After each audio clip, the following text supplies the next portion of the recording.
this evening. Sorry. ये बहुत अच्छी बात है कि फिर से आप लोगों के सामने मैं आया हूं। Okay, 1 second, please. Something is.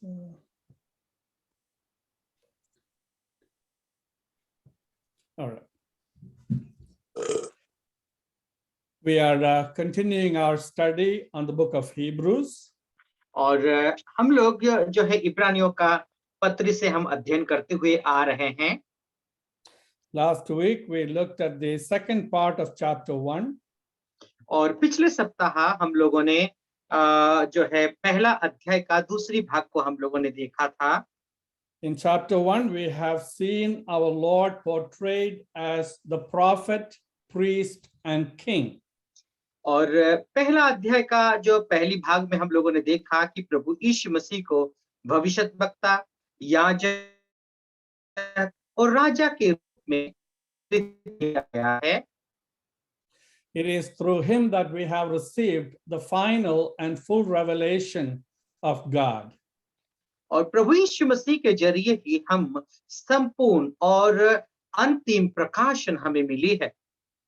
All the things that were spoken through the prophets in the past is fulfilled in the Lord Jesus Christ.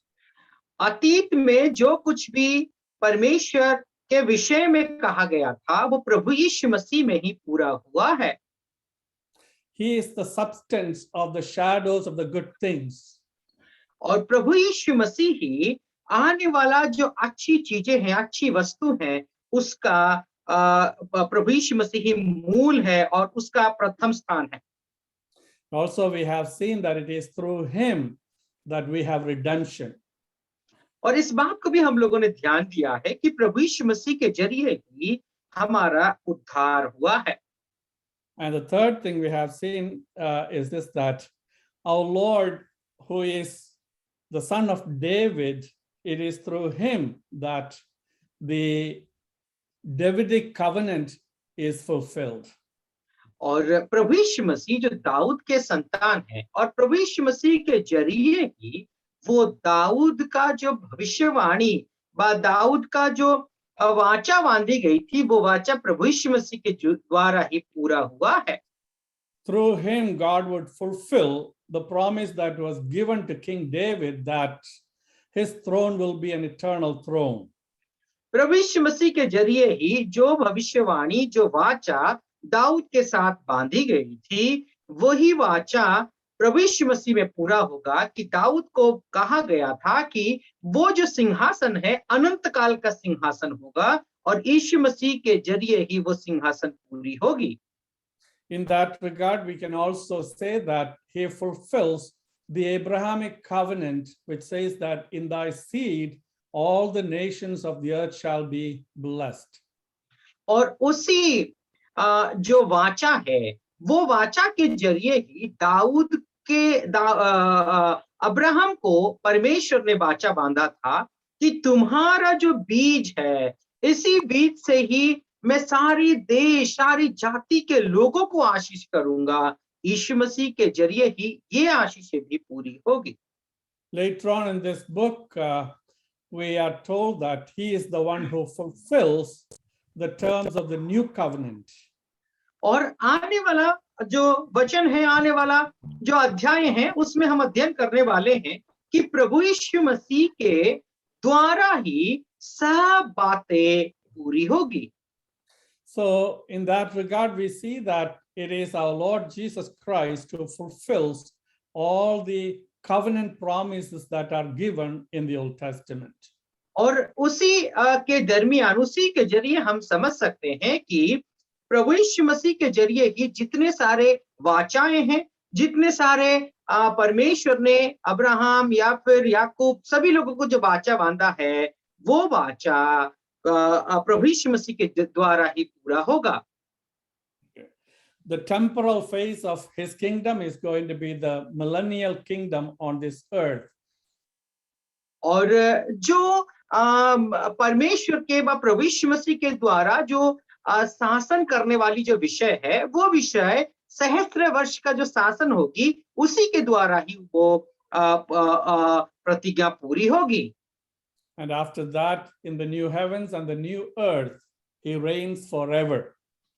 और उसके बाद नया स्वर्ग और नया पृथ्वी आएगा और प्रभु यीशु मसीह अनंतता का शासन वहीं पर वो करेंगे। And today we are going to look at chapter 2. आज हम लोग दूसरा अध्याय को अध्ययन करेंगे। There the primary topic is the redemption and restoration through the last Adam.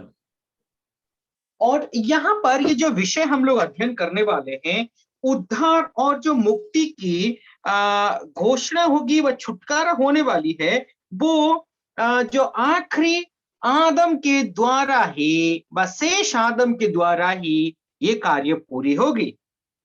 The first part of this chapter we have a warning. पहला भाग में, इस अध्याय का पहला भाग में यदि देखें तो वहां पर चेतावनी दी गई है। A warning that should be taken very seriously. और ये जो चेतावनी हमें बहुत ही सतर्कता के साथ और बहुत ही ध्यान पूर्वक हमें लेने की आवश्यकता है। But we will consider this warning later on as we consider several other warnings, and we will look at it together. और ये जो चेतावनी दी गई है इसको हम लोग आखिरी में देखेंगे।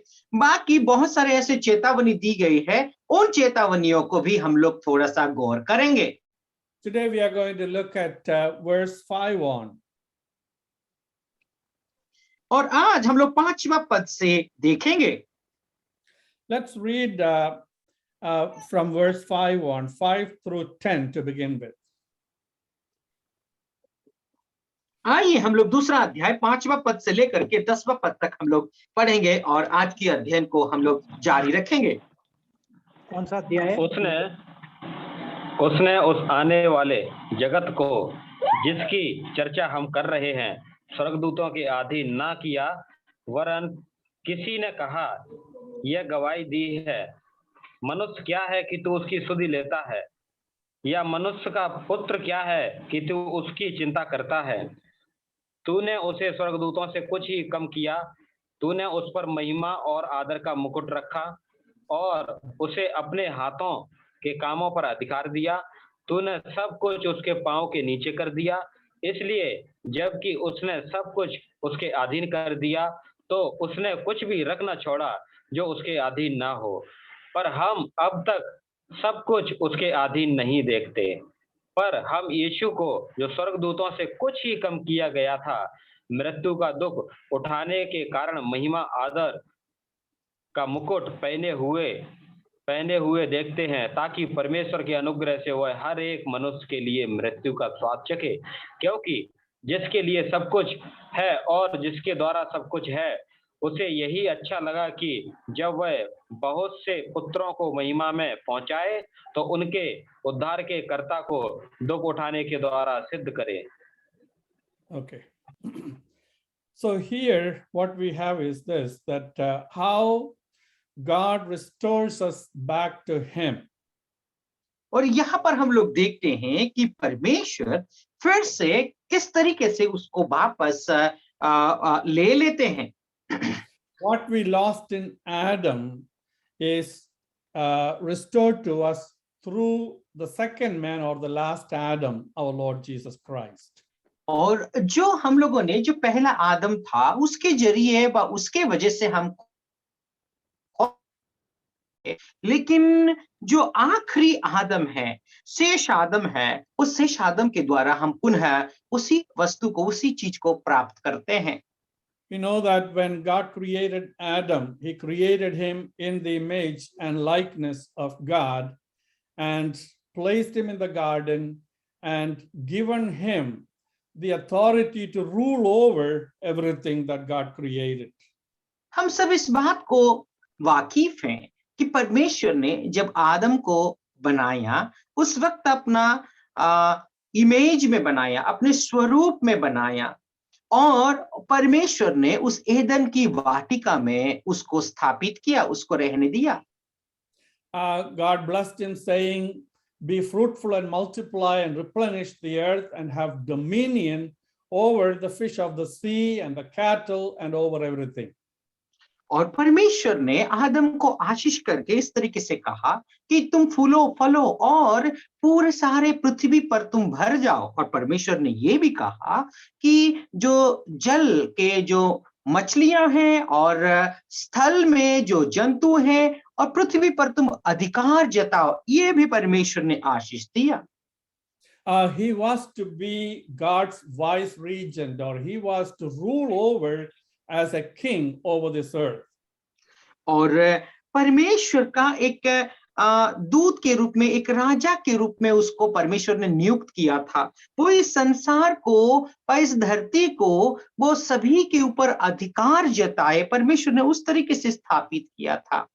Man was placed at the head of everything. और मनुष्य को इस संसार के सभी वस्तुओं के ऊपर एक मुखिया के रूप में नियुक्त किया था। He was to live in communion and fellowship with God. और परमेश्वर के साथ वो सहभागिता रख करके उसको जीवन को व्यतीत करना था। He was to be a true worshipper of God. और वो व्यक्ति क्या करे ना, सच्चा एक आराधक, परमेश्वर के एक आराधक बनना था। He was to live his life reflecting the holy character of God. और वो व्यक्ति को क्या है ना, एक सच्चे जीवन व्यतीत करते हुए परमेश्वर की पवित्रता को लोगों के सामने प्रदर्शित करना था। And he was placed here to glorify God through his life. और इस संसार में उसको इसीलिए रखा गया था कि उसका जीवन के जरिए परमेश्वर का महिमा करे। But we see that man has fallen from that blessed estate. लेकिन हम इस बात को देखते हैं कि मनुष्य उस अवस्था में रह नहीं पाया और पाप में गिर गया। Adam disobeyed the express command of God and became a sinner. और परमेश्वर ने जो आज्ञा दिया था, उस आज्ञा का आदम ने उल्लंघन किया और वो पाप भरा परिस्थिति में आ गिर पड़ा। As a result, instead of being a ruler over everything, he became a slave. और जैसे कि उसका प्रतिफल को हम लोग देख सकते हैं, परिणाम को देख सकते हैं कि वो संसार का शासन करता उसको बनना था, लेकिन एक गुलाम बन गया, उसका दास बन गया। He came under the bondage of sin and Satan. और वो क्या हुआ ना, शैतान और पाप का गुलाम बन गया। And he lived in the fear of death. और वो हर समय मौत की भय से जीवन को व्यतीत किया। So God's design and desire and plan that he had for man is not fulfilled in Adam. और परमेश्वर का जिस तरीके से उसने योजना बनाया था, परमेश्वर की इच्छा और आकांक्षा जो थी, वो उसके अनुसार इंसान व मनुष्य अपना जीवन को व्यतीत नहीं कर पाया। But we know that God will not fail in his plans and purposes. लेकिन हम इस बात को जानते हैं कि परमेश्वर अपना योजना जो बनाया है, उस योजना से कभी भी वो हार मानने वाला नहीं है, कभी भी उसमें वो धोखा नहीं खा सकता। Everything that God has planned will be fulfilled just as he planned. परमेश्वर ने जो जो योजना बनाया है, उस योजना के तहत ही सब कुछ सही समय पर पूरा होगा। परमेश्वर जो योजना करता है वो सफल भी करता है। So the portion that we read explained to us how God has accomplished that, or how God is going to fulfill that original plan that he had for man. और जो अध्याय, जो भाग को हम लोगों ने अध्ययन किया है, उस भाग से हम लोग इस बात को देख सकते हैं कि परमेश्वर जो योजना बनाया था, उस योजना को किस तरीके से पूरा किया है। मनुष्य के ऊपर जो योजना परमेश्वर ने की थी, उसको परमेश्वर ने कैसे पूरा किया, इस बात को हम लोग यहाँ पर पढ़ सकते हैं। So in verse 5 we read like this, for he has not put the world to come of which we speak in subjection to angels. इस तरीके से हम लोग 5वां पद में पढ़ सकते हैं, उसने उस आने वाले जगत को जिसकी चर्चा हम कर रहे हैं, स्वर्गदूत के अधीन ना किया। So just as this world was put under man's authority, man's rule, we see that the world to come, the future, especially this has reference to the millennial kingdom and the eternal state. We see that God is not going to change his plan, but he is going to fulfill that original plan that he had for man. So he's not going to put the world to come under the angelic dominion, but that man himself would be in charge, or he would be placed over the world to come. और हम लोग 5वां पद में क्या पढ़ सकते हैं? जो आने वाला जो जगत है, आने वाला परमेश्वर की जो राज्य है, वो राज्य स्वर्गदूतों के हाथों में हस्तांतर नहीं किया है। परमेश्वर जो पहले से जो योजना किया है, जो योजना बनाया है, उस योजना के तहत ही मनुष्य के हाथ में परमेश्वर उस आने वाला जो सहस्त्र वर्ष हो या फिर अनंतता का शासन है, उस मनुष्य के हाथ में समर्पण करने वाले हैं। In Revelation chapter 21, verse 7, we read like this. प्रकाशित वाक्य उसका 21वां अध्याय और 60वां पद में हम इस तरीके से पढ़ सकते हैं, He who overcomes shall inherit all things, and I will be his God, and he shall be my son. वहां पर इस तरीके से पढ़ते हैं, जो जय पाए वही इन वस्तुओं का वारिश होगा और मैं उसका परमेश्वर होऊंगा और वो मेरा पुत्र होगा। So here we are told that the redeemed humanity shall inherit all things.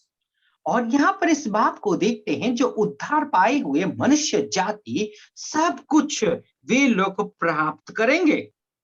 Because in verse 3 we read, behold, the tabernacle of God is with men, and he will dwell with them, and they shall be his people.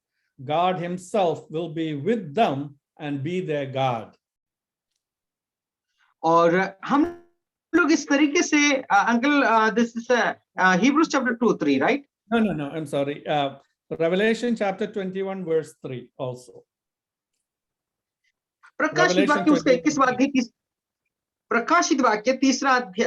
अध्याय 30वां पद में हम लोग इस तरीके से पढ़ते हैं, फिर मैंने सिंहासन में से किसी को ऊंचे शब्द से यह कहते हुए सुना कि देख, परमेश्वर का डेरा मनुष्य के बीच में है और वो उनके साथ डेरा करेगा और वे उनके लोग होंगे और परमेश्वर आप उनका साथ रहेगा और उनका परमेश्वर होगा।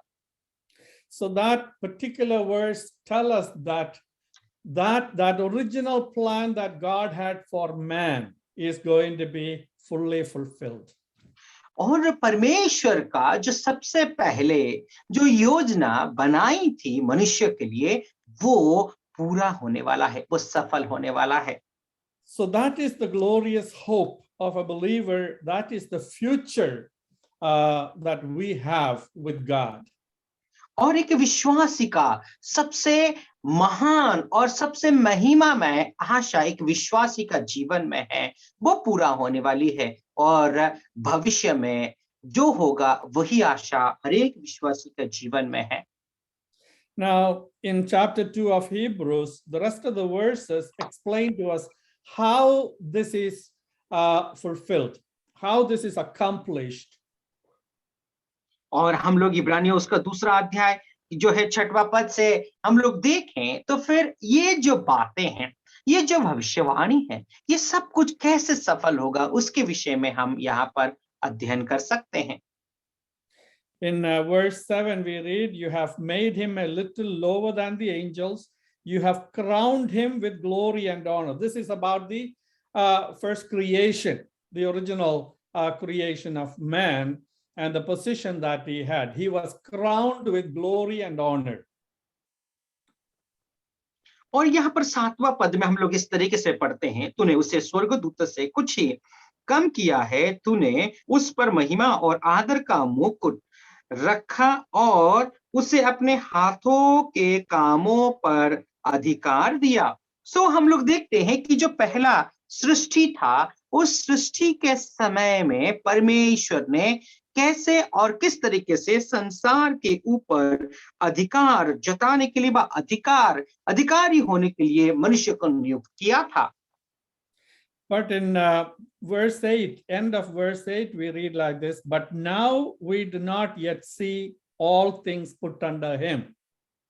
लेकिन हम लोग 8वां पद के आखिरी हिस्से में इस तरीके से देखते हैं, हम अब तक सब कुछ उसके अधीन नहीं देखते। So the crown that he had, or the man who was crowned with glory and honor, is no more crowned in that way. लेकिन हम लोग देखते हैं कि इसीलिए वो पूरा नहीं हो पा रहा, अधीन में नहीं है, क्योंकि जिस तरीके से परमेश्वर ने उसको मुकुट पहनाया था, जिस तरीके से उसकी आदर और महिमा का मुकुट दिया था, वो मनुष्य के ऊपर वो आदर और महिमा का मुकुट नहीं है। He lost that crown, he lost that authority, and we know that man lives in fear of wild beasts, fear of all kinds of things in this world. और वो जो महिमा का जो मुकुट था, जो अधिकार था, अभी इंसान के अंदर हम लोग नहीं देख सकते। इंसान अभी डरा हुआ है, अपना जीवन से वो डरता है, मौत से, और संसार के जो जीव जंतु हैं, हर प्रकार की मौत का, हर प्रकार की डर से अपना जीवन को इंसान व्यतीत करता है। Sin has devastated man's life. पाप मनुष्य का जीवन को बर्बाद कर दिया है। And man still lives in fear of all kinds of things. और मनुष्य हर प्रकार की भय से अपना जीवन को इस संसार में व्यतीत करता है। And the greatest of all fear is the fear of death. और उन सभी भय से सबसे बड़ा भय मनुष्य का जीवन में मौत की भय से अपना जीवन को व्यतीत करता है। In verse 9, we have the answer from God, answer to the problem man is facing, answer to the problem that the first man has created.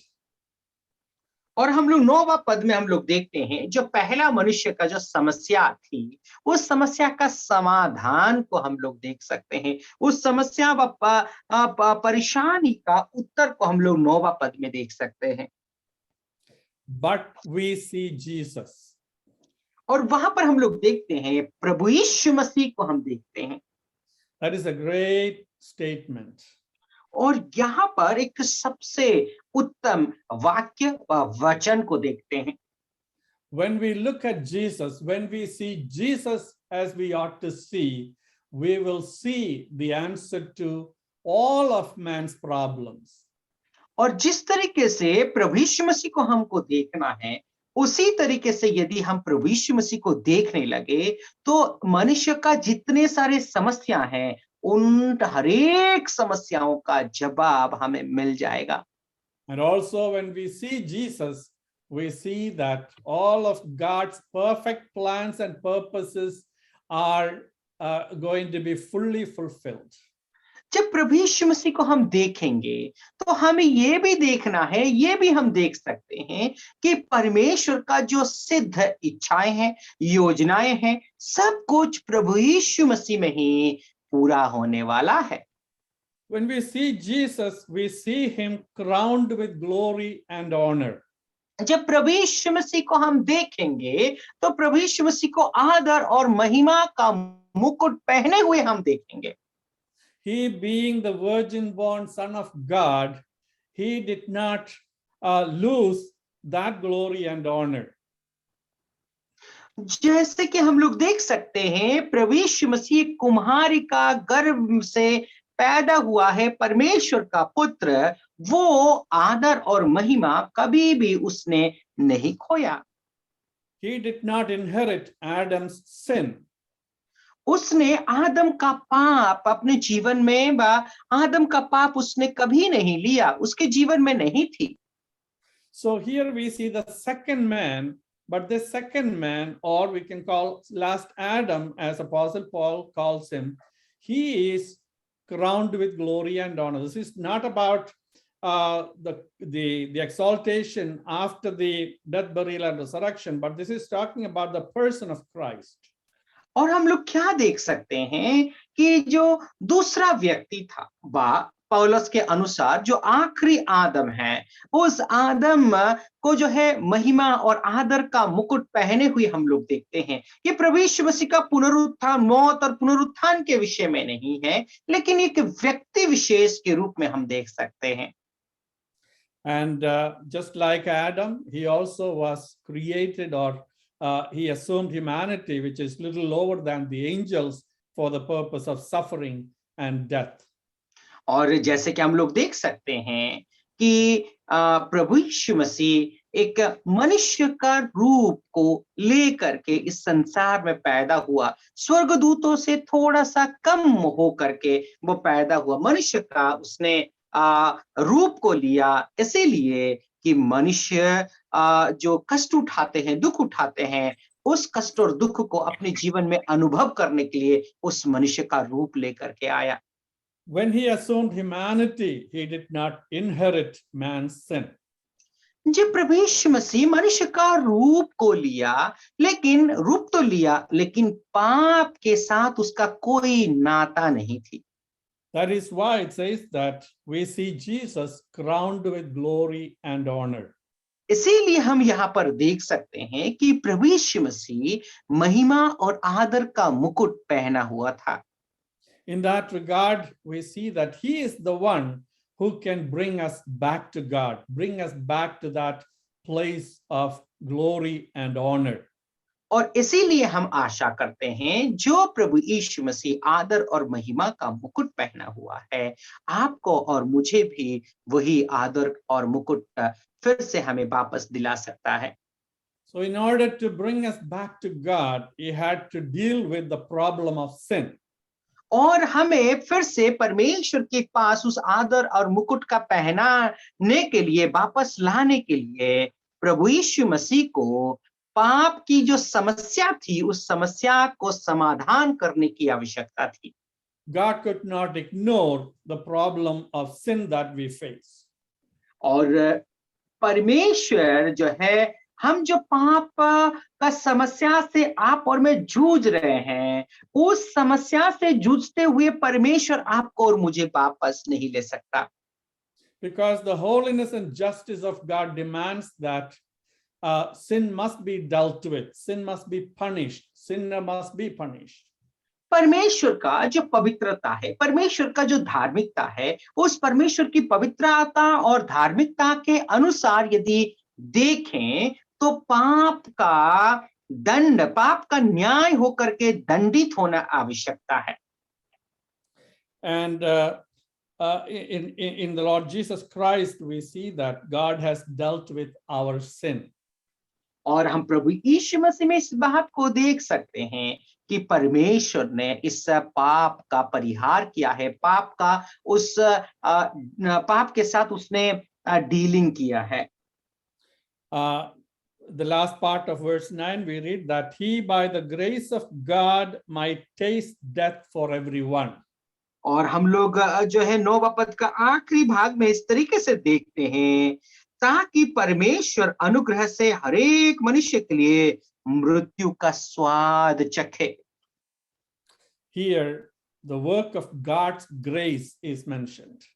और यहाँ पर जो परमेश्वर की अनुग्रह का कार्य के विषय में दर्शाया गया है।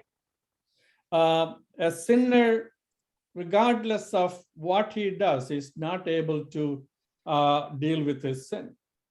और एक मनुष्य पापी हो करके अपने पाप का प्रायश्चित करना उसके लिए असंभव है। Because our hands are sin stained, because we are sinners, all that we do is sin stained. और हम क्या होता है कि हमारा पाप, हमारा हाथ जो है पाप से दाग धब्बे से पूरा भरा हुआ है, और उस पाप के लिए हम यदि कुछ उसका परिणाम करना चाहते हैं, उसका अंत करना चाहते हैं, जो कार्य भी करेंगे उस कार्य में दाग और धब्बे, पाप का दाग और धब्बा ही लगेगा। The word of God clearly states that by our works we cannot be justified. और परमेश्वर का वचन साफ साफ इस तरीके से दर्शाया गया है कि हमारे कर्मों के द्वारा परमेश्वर को प्रसन्न नहीं कर सकते। We need the help of God. हमें परमेश्वर की सहायता की आवश्यकता है। We need the grace of God. परमेश्वर की अनुग्रह की आवश्यकता है। And the grace of God is displayed so gloriously in the suffering and death of our Savior.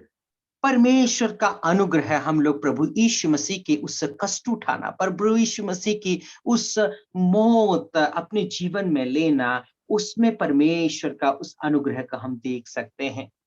We see Jesus, who is crowned with glory and honor, taking our place and paying the penalty for our sin. हम प्रभु यीशु मसीह को देखते हैं तो प्रभु यीशु मसीह हमारे पाप का जो दंड था, जो कीमत थी, उस कीमत को प्रभु यीशु मसीह ने चुकाया है। He came and stood in our place. He identified himself with us, yet without sin, and he was willing to be punished in our stead instead of us. प्रभु यीशु मसीह आपके और मेरे साथ वो गिने गए और उनके जीवन में जो है पाप नहीं था, निष्पाप होकर के आपके और मेरे बदले वो काल्वरी क्रूस पर मारे गए। He, by the grace of God, has tasted death for everyone. और प्रभु यीशु मसीह जो है परमेश्वर के अनुग्रह के जरिए ही जो मौत का स्वाद को उसने चखा है। By paying the penalty for our sin, by dying in our place, he has fulfilled all the requirements of God that we might be forgiven, we might be justified. और उस मौत को आस्वादन करते हुए परमेश्वर की जो मांगे थी, हर एक मांग को प्रभु यीशु मसीह जो है पूरा किया है। आपके और मेरा दंड जो प्रभु यीशु मसीह खुद स्वयं अपने ऊपर लेकर के उस परमेश्वर की मांग को प्रभु यीशु मसीह ने पूरा किया ताकि आप और मैं उद्धार और मुक्ति को पाएं। In 1 Corinthians chapter 15 verse 3 we read that Christ died for our sins according to the scriptures. He was buried and rose again according to the scriptures. पहला कोरिन्थियों उसका 15वां अध्याय और 3रा पद में हम इस तरीके से देखते हैं कि इसी कारण मैंने सबसे पहले तुम्हें वही बात पहुंचाई जो मुझे पहुंची थी कि पवित्र शास्त्र के वचन के अनुसार यीशु मसीह हमारे पापों के लिए मर गया। What it says is this, that all that God's righteousness required, all that God's word required, he has fulfilled. और यहाँ पर हम लोग इस बात को देखते हैं कि परमेश्वर का उस धार्मिकता और न्याय के अनुसार जो कुछ भी आवश्यकताएं थी, जो कुछ भी मांगे थी, वो प्रभु यीशु मसीह ने पूरा किया है। By his death, he has provided us a way of salvation. प्रभु यीशु मसीह की मौत के जरिए ही एक मार्ग परमेश्वर ने आपको और मुझे दिया है, वो है उद्धार का मार्ग। He who knew no sin was made sin for us that we might be made the righteousness of God in him. जो व्यक्ति पाप को नहीं जानता था वो आपके और मेरे लिए पाप बन गया ताकि आप और मैं परमेश्वर के सामने धार्मिक गिना जाए। Also in 1 Peter chapter 3 we read that Christ also suffered once just for the unjust, that he might bring us to God. और हम लोग पहला पत्रस उसका 3रा अध्याय में भी इस बात को पढ़ सकते हैं। प्रभु यीशु मसीह एक बार जो है अधार्मिक लोगों को, अन्यायी लोगों के जरिए व अन्यायी लोगों के वजह से उसने दुख को उठाया ताकि वो अधर्मी व्यक्ति धर्मी बन जाए। That is why in verse 10 of Hebrews chapter 2 we read that it was fitting for him, for whom are all things and by whom are all things, in bringing many sons to glory, to make the captain of their salvation perfect through sufferings. और इसीलिए दूसरा अध्याय उसका 10वां पद में हम लोग इस तरीके से पढ़ते हैं, क्योंकि जिसके लिए सब कुछ है और जिसके द्वारा सब कुछ है, उसे यही अच्छा लगा कि जब वो बहुत से पुत्र को महिमा में पहुंचाए तो उनके उद्धार के कर्ता को दुख उठाने के द्वारा सिद्ध करे। When we consider the suffering and the death of Christ, what we see that was the only fitting thing God could do. That is the right thing God has done for us. और जब हम प्रभु यीशु मसीह की उस कष्ट और उसके साथ साथ प्रभु यीशु मसीह की मौत का विषय को हम लोग यदि देखें, वही चीज ही परमेश्वर के द्वारा एक अच्छी कार्य किया गया, वही चीज ही परमेश्वर का डिमांड थी, आवश्यकता थी, और हमारे उद्धार के लिए वही काम का जरूरी था। In bringing many sons to glory, in bringing man back to God, in giving him that glory and honor that he lost because of his disobedience, this one who is the captain of our salvation, the one who is crowned with glory and honor, had to take our place and suffer and die and pay the penalty for our sin. और क्या है ना, अनेक पुत्रों को, अनेक मनुष्य को फिर से परमेश्वर के पास ले आने के लिए, जो है वापस फिर से परमेश्वर के साथ मेल मिलाप करने के लिए, जो महिमा उसने खोया था, जो महिमा का मुकुट उसने खोया था, आदर की मुकुट उसने खोया था, उसके लिए प्रभु यीशु मसीह को कष्ट उठाना पड़ा, प्रभु यीशु मसीह को मौत सहना पड़ा, ताकि फिर से वो खोया हुआ आदर, खोया हुआ महिमा का मुकुट फिर से मनुष्य को मिले, इसीलिए ये सब कुछ उसको सहना पड़ा। Here we read that to make the captain of their salvation perfect through suffering. और यहाँ पर इस तरीके से हम लोग पढ़ सकते हैं कि प्रभु यीशु मसीह के दुख उठाने के द्वारा ही सिद्ध किए जाए, उनके उद्धार के कर्ता को दुख उठाने के द्वारा ही सिद्ध करें। It does not mean that the captain of our salvation, our Lord Jesus Christ, was ever imperfect. और उसका मतलब ये नहीं है कि हमारा जो उद्धार करता है, हमारा उद्धार का जो मुखिया है, वो व्यक्ति कभी अशुद्ध नहीं था, जो है वो कभी पूरा मतलब नहीं था, ऐसा नहीं है, वो शुद्ध था। He was perfect, he was sinless. वो शुद्ध था और उसके जीवन में कोई पाप नहीं थी, वो निष्पाप व्यक्ति था। But through his suffering and his death, he became a perfect savior for us. और उसका कष्ट उठाना, उसका मौत सहने के जरिए आपका और मेरा एक शुद्ध उद्धारकर्ता बन गया। He fulfilled all that was necessary to bring us to glory. और प्रभु यीशु मसीह ने हमें वापस उस महिमा में लाने के लिए जो कुछ भी मांगे थी, सब कुछ को प्रभु यीशु मसीह ने अपना मौत के जरिए पूरा किया। So the perfect, holy, righteous Son of God has become a perfect savior for us because he became a man. He identified himself with sinful humanity, and he bore our sin, and he paid the penalty for our sin, satisfied the justice of God, the righteousness of God, the holiness of God, and thereby he became that perfect savior for us. प्रभु यीशु मसीह एक शुद्ध उद्धार करता, एक परमेश्वर का पुत्र था, एक शुद्ध पुत्र था, और वो शुद्ध पुत्र क्या हो गया, एक शुद्ध उद्धार करता बन गया। कैसे बन गया? न कष्ट उठा करके, मनुष्य का पापों को अपना शरीर के ऊपर ले करके, अपना वो मनुष्य का जो दंड थी, उस दंड को प्रभु यीशु मसीह अपने ही ऊपर उठा करके, परमेश्वर की जो मांगे थी, उस मांग को प्रभु यीशु मसीह ने अपना दुख उठाने के जरिए उसने पूरा करके पवित्र परमेश्वर की उस पवित्रता को जो है पूरा करके सब कुछ अपने जीवन में कष्ट और दुख को उठा करके मनुष्य को फिर से वापस अपने महिमा में लेकर के आया।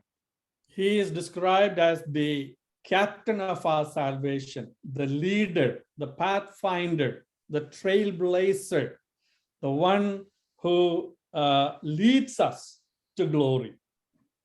और प्रभु यीशु मसीह को हम लोग देख सकते हैं कि एक नेतृत्व करने वाला व एक कैप्टन के तौर पर हम लोग देख सकते हैं। वो हमारा उद्धार का जो है नेतृत्व करने वाला एक व्यक्ति है और एक अगुवाई करने वाला व्यक्ति है। एक मार्ग, हमारा उद्धार का जो है मार्गदर्शक है, सब कुछ को नियंत्रण व अपने वश में करने वाला एक व्यक्ति है। उस तरीके से प्रभु यीशु मसीह को हम देख सकते हैं। All that hindered us coming to God is removed now. जो कुछ भी प्रभु यीशु, जो कुछ भी पिता परमेश्वर के पास आने के लिए हमें प्रतिबाधित कर रहा था, वो सब कुछ अभी दूर कर दिया गया है। All that prevented us from being crowned with glory and honor is removed. जो हमें जो कुछ भी ऐसे वस्तु बाधित करता था, हमें जो महिमा और आदर का मुकुट को पहनाने के लिए और वापस लाने के लिए, सब कुछ परमेश्वर के द्वारा निरस्त करके उसको दूर कर दिया गया है।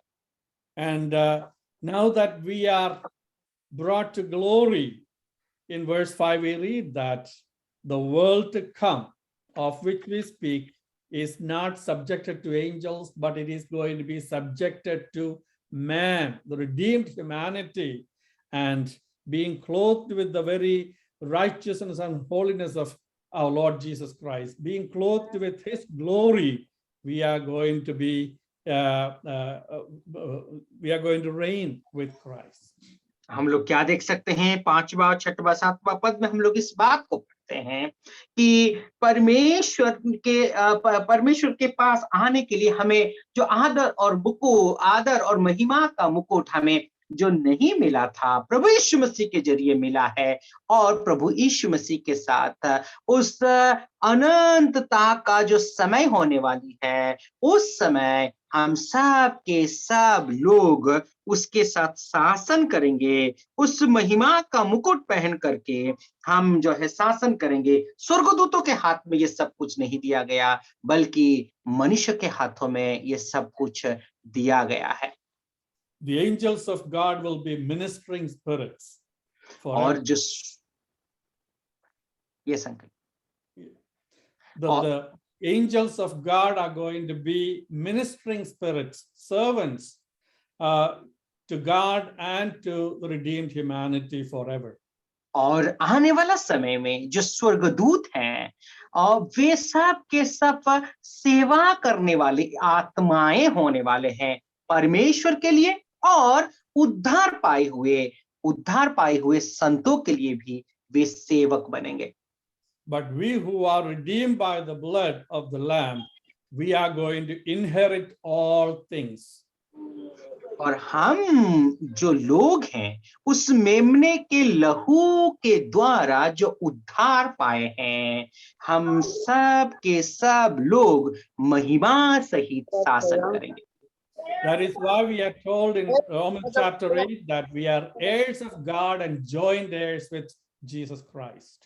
और इसीलिए रोमियो का पत्री में हम लोग पढ़ सकते हैं, हम सब के सब उस परमेश्वर का जो अपार धन है, उस अपार धन का हम सब के सब वारिश हैं, उसके साथ हम लोग भी शासन करेंगे। And also we have seen in verse 2 of chapter 1 of Hebrews that he is the heir of all things. और हम लोग इब्रानियों का पहला अध्याय उसका 2 पद में इस बात को भी पढ़े थे कि जो प्रभु यीशु मसीह सारे वस्तुओं का वारिश है, इस बात को हम लोग देखे हैं। He is the one who inherits all things. और वही एकमात्र ऐसा एक व्यक्ति है, सब कुछ का वारिश है, सब कुछ वो प्राप्त कर सकता है। And we who are redeemed will inherit all things. That's what we read in Revelation chapter 21. और प्रकाशित वाक्य उसका 21वां अध्याय में भी हम लोग इसी बात को पढ़े थे। हम जो उद्धार पाए हुए संत लोग हैं, विश्वासी लोग हैं, हम सब के सब भी उसके सब वस्तुओं का वारिश बनेंगे। But the word of God tells us that our future rewards, our future glory is going to depend on our faithfulness before God. लेकिन परमेश्वर का वचन हमें इस बात को चिताता है कि हमारा भविष्य का जो प्रतिफल किस तरीके से होगा, कि हमारे कर्मों के अनुसार होगा। हम इस संसार में कैसे विश्वस्त हैं, उस विश्वस्तता के अनुसार हमें भविष्य में प्रतिफल मिलेगा। But we are waiting for the glory. लेकिन हम सब के सब उस महिमा को प्राप्त करने के लिए ताक में हैं, इंतजार में हैं। Though positionally we are crowned with glory and honor, positionally we are accepted in the Lord Jesus Christ, positionally we are made perfect, we know that we are still living in the sinful body, in the sinful world. We still struggle with sin, and we are given grace each day to overcome sin. But a day is coming when we will be delivered from this sinful world, and we are going to be glorified, and we are going to share in all the glories of our Lord Jesus Christ. और एक पद के अनुसार आपको और मुझे अभी वर्तमान में जो आदर और महिमा में आप और मैं हैं, लेकिन अभी वर्तमान में भी उस पाप की समस्या से आप और मैं जूझ रहे हैं। प्रत्येक दिन परमेश्वर आपको और मुझे अनुग्रह देता है उस पाप से जो है उभर करके आने के लिए, पाप से लड़ाई करने के लिए परमेश्वर आपको और मुझे उस अनुग्रह देता है। और उसके साथ साथ आने वाला समय में, लेकिन इस पाप से संपूर्ण रीति से हम सब के सब नजात पाने वाले हैं। हम सब के सब इस पाप से जो है संपूर्ण रीति से उद्धार पा करके उस संपूर्ण महिमा में आप और मैं प्रवेश करने वाले हैं। Throughout the New Testament, we are told of the hope that we have. और पूरी के पूरी नया नियम में हम सब के सब लोगों को कहा गया है कि जो आशा है हमारे जीवन में, उस आशा और धीरज के विषय में कहा गया है। And the hope that we have is the hope of the glory of God. और जो आशा आपके और मेरे जीवन में है, वो परमेश्वर की उस महिमा का आशा हमारे जीवन में है। Hope of that glorious redemption, hope of being with Christ, hope of being like Christ, hope of sitting on his throne. और जो आशा है वो है महिमा का आशा, वो है आदर की आशा। वो आशा क्या है? न प्रभु यीशु मसीह के साथ होने की आशा, प्रभु यीशु मसीह का महिमा में महिमान्वित होने की आशा, प्रभु यीशु मसीह के साथ जो उस महिमा के साथ बैठने की आशा हमारे जीवन में मिला है। In Revelation chapter 3, we read that he who overcomes will sit on my throne, just as I have overcome and sit on my Father's throne. और हम लोग जो है प्रकाशित वाक्य उसका 3रा अध्याय में हम लोग देखते हैं, जो लोग जयवंत हो करके आते हैं वे लोग उस महिमा में वे लोग प्रवेश करेंगे। जैसे कि मैंने जय पा करके पिता के दाहिने और महिमा में होकर के बैठा हूं, वैसे ही जो लोग जय पाते हैं वे लोग भी मेरे साथ ही बैठेंगे। So when we think of our salvation, it was not just an escape from this earthly scene, and that when we die we will go to heaven. It is not just a passport to heaven, but our salvation includes all these glorious promises that God has given to us in Jesus Christ.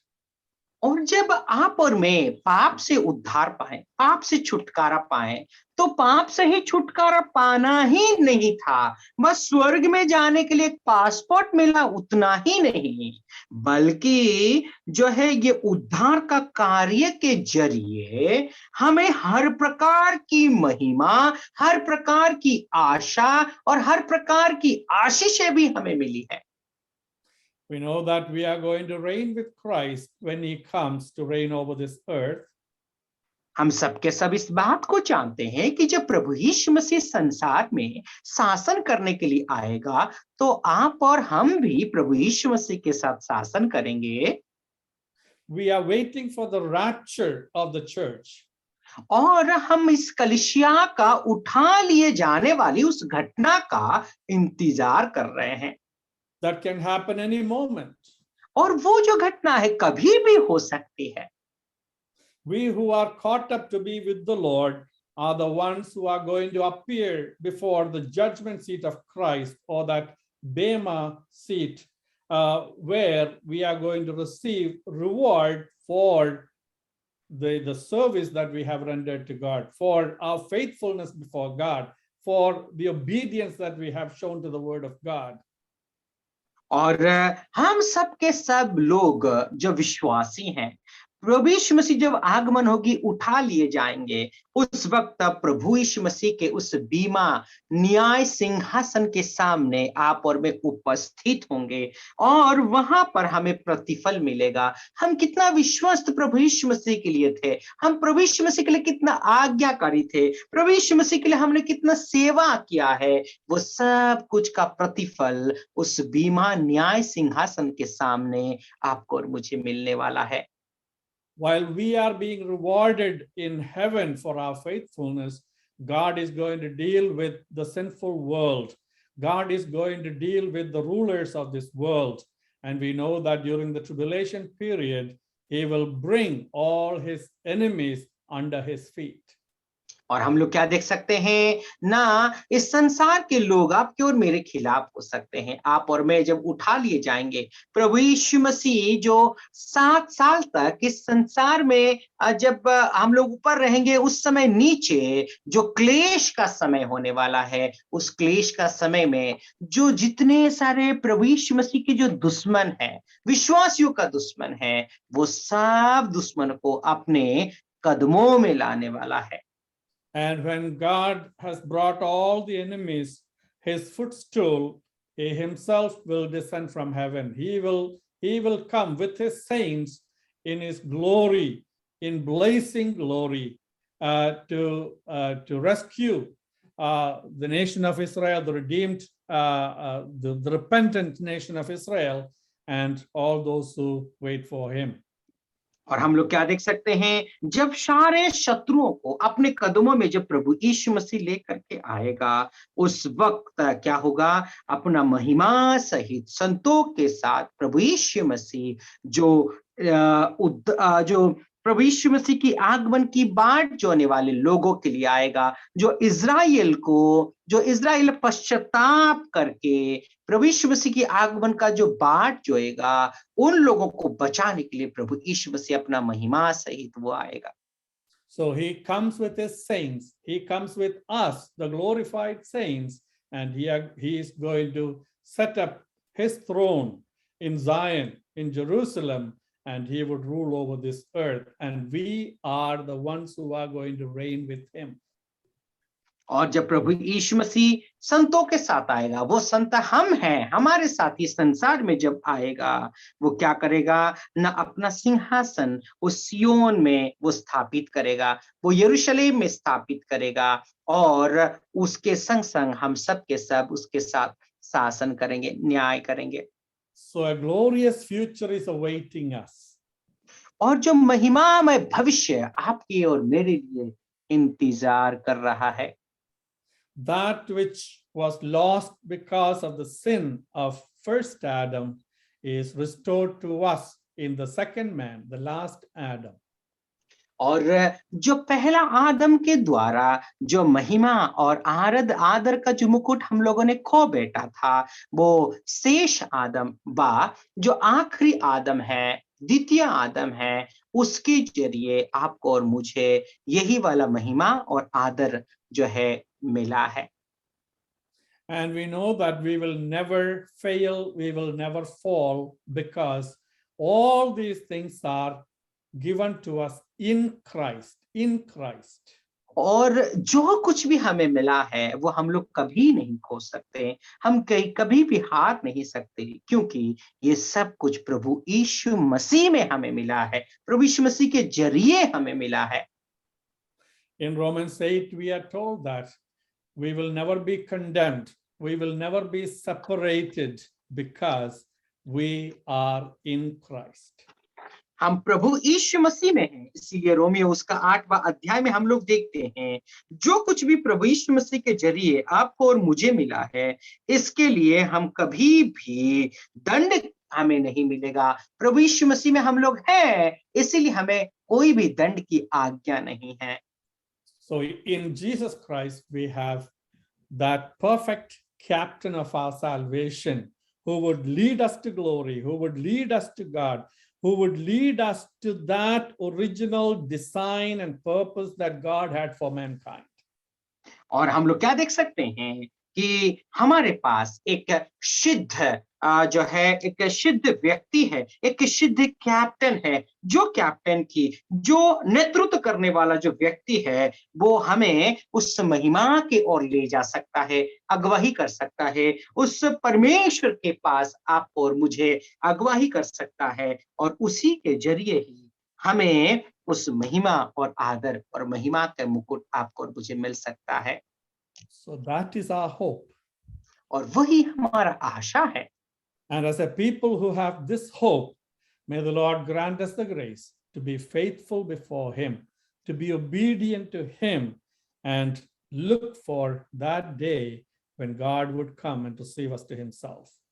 और जो विश्वासी लोग हैं और आप और मैं, जो आशा, यही आशा को रखने वाले लोग हैं, आइए आने वाला समय के लिए, जब तक जो महिमा नहीं मिलता, उसके पास हम लोग नहीं पहुंचते, तब तक हम विश्वस्त रहें, परमेश्वर का वचन का आज्ञाकारी होकर के अपना जीवन को इस संसार में व्यतीत करें। May His name be glorified. परमेश्वर के नाम की महिमा हो। Uncle, I have no word